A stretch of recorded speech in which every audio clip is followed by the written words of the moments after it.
cibersegurança. Falando agora aqui de evolução tecnológica, os carros elétricos, né, cada vez estão mais na moda. Curiosamente, e um bocado à parte até da notícia, não é uniforme a ideia de que os carros elétricos vão ser o futuro. Há pessoas que acham que isto é apenas uma transição. Eu também não sei se os carros elétricos vão ser o futuro ou não. Eu acho que vai ser muito complicado.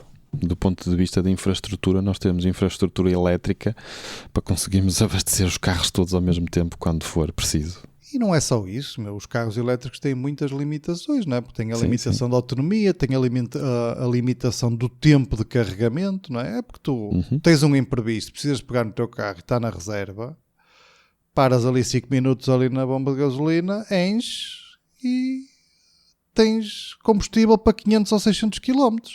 Se tu tiveres um imprevisto com um carro elétrico e o carro esteja na reserva, já fostes. Chama o Uber, outro. Não é? Sim, é isso. Porque não tens hipótese. Não é? Quer dizer, isto para mim é uma limitação muito grande. E só esta situação, me faz, não digo que nos próximos anos, porque as coisas podem evoluir, mas num curto espaço de tempo, pensar se querem adquirir um carro elétrico. Um híbrido, acho que nesta altura será se calhar o limite, porque tu no limite, se não tiveres carga elétrica, tens a gasolina ou tens o diesel, o que for, não é?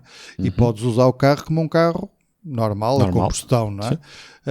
Se no dia a dia conseguis ter uma disciplina, uma regra e uma forma de carregar o carro que possas andar só elétrico, pois muito bem. Se por acaso surgir um imprevisto e tu precisas de usar o carro e que não tenha carga, não vais ficar apiado, não é? Acho que aqui será o limite. O completamente elétrico hoje em dia é complicado. Mas aqui falando da notícia, que vem um bocadinho ajudar esta situação ou este problema dos carros elétricos, e não é nada mais, nada menos do que um powerbank. Há uma empresa que é Zipcharge, que revelou que está a desenvolver um produto que é um powerbank para carros elétricos.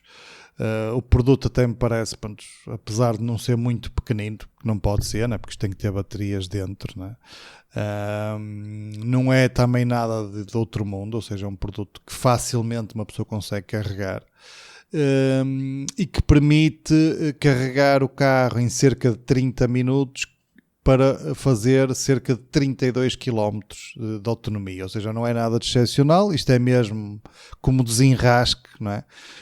Tu estavas a chegar ao posto de carregamento e ficaste sem carga e não tens que chamar o reboque, podes tirar o teu powerbank e isto se o powerbank estiver carregado, não é? Que também tens que te lembrar de carregar o powerbank. Isto tem aqui algumas das questões que eles falam, questões de segurança, nomeadamente quando está a carregar, isto bloqueia o cabo para ninguém te roubar o powerbank, não é? Porque tipo, imagina, deixas o carro na rua com o powerbank a carregar e quando chegares lá o powerbank já foi, não é? Ficou o carro e o powerbank já alguém o levou. Pronto, eles têm um sistema de segurança que supostamente bloqueia ali o cabo ao carro para não permitir ninguém levar aquilo. Depois tem uma aplicaçãozinha no smartphone também para poderes verificar que carga é que tem e para ativar e desativar a carga e tudo mais. Uma coisa engraçada, ele tem conectividade até 4G, ou seja, não precisa de ter nenhuma rede Wi-Fi para comunicar com o smartphone, não é? E está previsto ser lançado no mercado no último trimestre de 2022, ou seja, para o final do próximo ano. Depois a parte mais curiosa e que me deixa assim até um bocado renitente no sucesso de pé atrás. Sim, no sucesso deste equipamento, porque isto parece-nos alguma coisa interessante, não é? É um fail-safe, relativamente interessante, apesar que 30 km não é nada de especial, mas já pode ajudar muita gente a não ficar a pé. Mas isto custa, segundo eles, que pode ser adquirido diretamente, em que eles não falam do preço, ou então por subscrição a um custo de 57 euros por mês. Eu não sei quanto é que este equipamento vai custar se comprares diretamente, mas 57 euros por mês é Pá, é muito dinheiro, não é? Estes 57 euros por mês eu encho o depósito da minha carrinha, não é? Sim. Dá quase 700 euros por ano. Exatamente, quer dizer, e eu com 57 euros por mês faço para aí 600 km, não é? Não faço 30, não é? No final do próximo ano, não sei. Sim, isto com os aumentos do combustível, daqui a bocado mais vale pôr-me o eixo andão no depósito que fica mais barato. Sim, não é? mas estes 57 é só pelo aparelho, não é? Porque depois ainda tens que pagar a eletricidade. Tens que pagar a carga, sim, exatamente. Tens que pagar a eletricidade. Mas lá está, mas estás a ver, tipo, imagina, estás numa situação em que vais precisar deste powerbank, ok? Ficaste sem carga, ou estás a ficar sem carga e sabes que não vais durar mais 2 ou 3 minutos, paras o carro e vais ter que ficar 30 minutos ali parado a olhar para o carro, não é? Para ele te dar 30 km. Eles vão inventar um powerbank que tu podes carregar enquanto conduzes. Meu. Isto tem que acontecer. Não, acho que há uma tecnologia, por acaso, até foi em conversa com pessoas que têm carros de elétricos, e eu nem sei, pronto, nem conhecia isso, mas falaram-me que supostamente já estão a trabalhar, acho que não é cá em Portugal, mas já estão a trabalhar em sítios que nas estradas, a própria estrada vai carregar o carro. Sim. Ou seja, conforme tu vais andar... Tipo wireless charging, sim. Tipo aquilo que fazemos no telemóvel. Tipo, estás a ver, eles até deram um exemplo que até me parece interessante. Estás a ver como é que um metro funciona, que leva aquela cena em cima, aquele cabozinho que é o que dá energia ao metro. Pronto, ali não vai ter cabo nenhum, mas vai ser por wireless. Ou seja, o carro vai haver zonas da estrada, não vai ser a estrada toda, obviamente, mas vai haver zonas da estrada em que tu sabes que se fores naquela faixa por ali até uma velocidade de X, o carro vai a carregar, em vez de ir a gastar, vai a carregar. E isso poderá ser interessante, dependendo da velocidade de implementação disto, não é? Claro, o problema disso, eu já vi um documentário sobre isso, mas já não vou mentir, já deve ir há mais de 10 anos, em que basicamente imagina o tracejado na autoestrada, não é? Que tu tens, a linha branca que temos a separar as faixas. E imagina o que é em cada linha tu teres sei lá, 4 ou 5 pontinhos de carregamento que no fundo estão a radiar energia para o carro captar e de uma forma indutiva poder aproveitar essa energia. E a minha questão é como é que eles depois cobram isso, não é? Porque ninguém dá nada a ninguém, como é que eles depois vão cobrar essa energia que o carro vai lá em cima, só subirem depois à portagem também, não é? Mas um carro mais potente vai gastar mais, isso tem depois também os seus quê? Isso sim, de facto já existe. Já existe. Eu já vi... Diz, desculpa. Eu já vi documentários sobre isso naqueles canais normais, não é? O Discovery e Odisseia e etc. Já seguramente há coisa de 10 anos. Portanto, isso existe. Fizeram testes sobre isso e existe. Na altura, a dificuldade que eles tinham era mesmo essa. Era como é que pagavam e depois qual era a fiabilidade e a potência que conseguiam transmitir, porque se radiarem demasiada energia, não é? Isso é quase como os carregadores que nós temos para os telemóveis, não é? Aquilo vai-te radiar energia, não é? Mas não pode ser muita, porque senão quando tal aquilo está-te a fritar o cérebro e está-nos a fritar, a cozinhar internamente. Sim. Porque energia a mais, assim lançada para o ar, pronto, são micro-ondas, não é? No fundo, que também acabam por nos cozinhar, entre aspas, estou a exagerar um bocado, não é? Mas que tem que ser muito controlado. Ciência disso, não é? Porque aquilo é uma coisa em andamento, não é? Que as pessoas não vão ali numa linha certa, ou seja, vai acabar por haver muito desperdício de energia que está a ser usada e não está a ser aproveitada, não é? Há muitas questões, não é?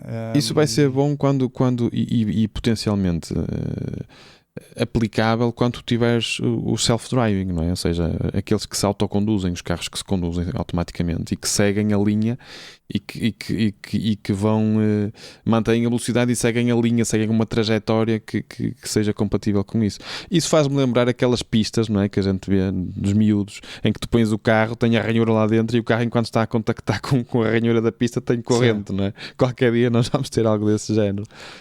Sim, mas é complicado. Eu acho que eu também acredito que o futuro não será elétrico, porque há tantas condicionantes aqui pelo meio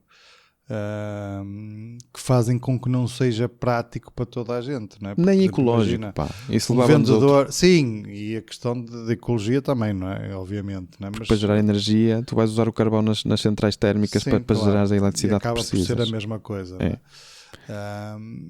Sim, é complicado. Estamos a viver agora isto e muitas marcas estão a apostar. Aliás, até já houve grandes marcas que que disseram que nos próximos anos, tipo daqui a 2, 3 anos, os modelos deles já vão ser todos elétricos.